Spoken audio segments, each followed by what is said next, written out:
Hello, my name is Aleksandra Vasileva. I'm a student of St. Petersburg State University of Film and Television, and you're watching Student Questions. How did you start? When you were student, or maybe you were older than student when you started to work here? Well, In consumer technology. I always thought about the present, not the future. Okay? Okay. And I didn't plan it that far. I know that I want to be a scientist, but that's about it. And when something did not fit what I studied, I changed the field of study. And then I found myself to be a professor. And then I decided to do biology. What I started with biology, became a chemist. And then biology, I found out that it's very visual. I found out that I'm attracted to visual side, so I started to do visual. And that's my main thing nowadays, to do how you represent data and information visually. So I became actually more creative. You said this is your main things. Do you have any other main tasks? What do you have to do? What do I do every day? Yes. Okay. It's a difficult question. I basically look on different areas of technology, from Internet of Things, for example. Now I started to look into the use of consumer technology in health, in treating people, because nowadays people can have all kinds of devices that could tell them, you know, what is the blood pressure, what is the sugar level in the blood, what situation with the heart, and so on and so forth. So that, I believe, will have a profound effect on people's lives, and will probably change the way medicine is practiced as we know it. So that's kind of my main focus right now. But in addition, I like to deal with people, to do things that actually not just have impact of people, but actually make me interact with people, because I really enjoy it. And what is the most difficult in your work? Knowing where you are from, I tell you a secret. The most difficult thing for me is to deal with bureaucracy. It means there are always all kinds of ways to do things in organizations. They decide what you should do, how you should do it, and they try to force it on you. And I always have trouble with it, because I like to do things that I feel comfortable doing, and things that I think are maybe enjoyable and maybe important.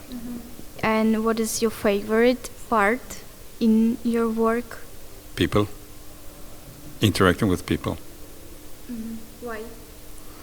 Because I think we are all herd animals. We are programmed actually to be with other people and to enjoy other people's company.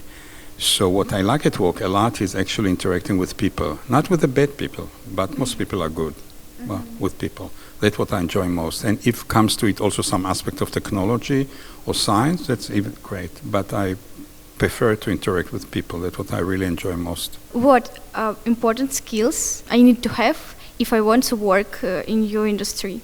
I think you also always need to remember what your intuition is telling you, okay? And see if it fits what people expect you to do. And if you think that what you think is the right thing to do, try and find a way to do it, in spite of what other people are telling you, including your parents. Okay? Because you have perspective, you have a feeling how you would like to do. I'm assuming that all what you want to do are good things, right? But so you want to do that, and other people put some roadblocks and say, don't do that, do that. But if you believe in what you want to do it. But it's not enough. I mean, maybe you need to have, you need to be faster, you need to be very smart or very quietly patient. Well, you know, you're smart as much as you are, right? You get more maybe experience from life, so you know maybe not to repeat mistakes, and you're always going to do mistakes for sure, right? So the question is, could you learn from the mistakes and make your life better afterwards? So, as they say in English, make lemonade out of lemon. Okay, so yeah, you make mistakes and you learn from it, and if you are convinced in what you want to do and people tell you otherwise, try to find ways to do it, because if you're really convinced that's the way, I'm talking about good things, right? So you said that you never thinking about the future, but maybe you have some plans with your work for a future. Right now, I'm actually trying to configure what should I do next. Should I continue to work, or trying maybe to do things on my own? That's kind of my dilemma nowadays, and find ways to do things, because I believe that after a while, maybe you get, it's more of the same, so you like maybe to find something kind of a new aspect in what you try to do. And that's what I'm trying nowadays to do, to find some maybe ways to do what I like to do in maybe in a different way, or maybe in a different framework and stuff like that. If you could advise something for students, what it could be? Be yourself, trust your intuition, and if you have some opposing views, try to talk with people, and maybe you would be able to convince them. And also, if you make a mistake, acknowledge that you make a mistake. Everybody can make mistakes, but the important thing is, as I said before, to learn from it. Because sometimes bad things happen in life, but sometimes you learn from it and make your life better later on.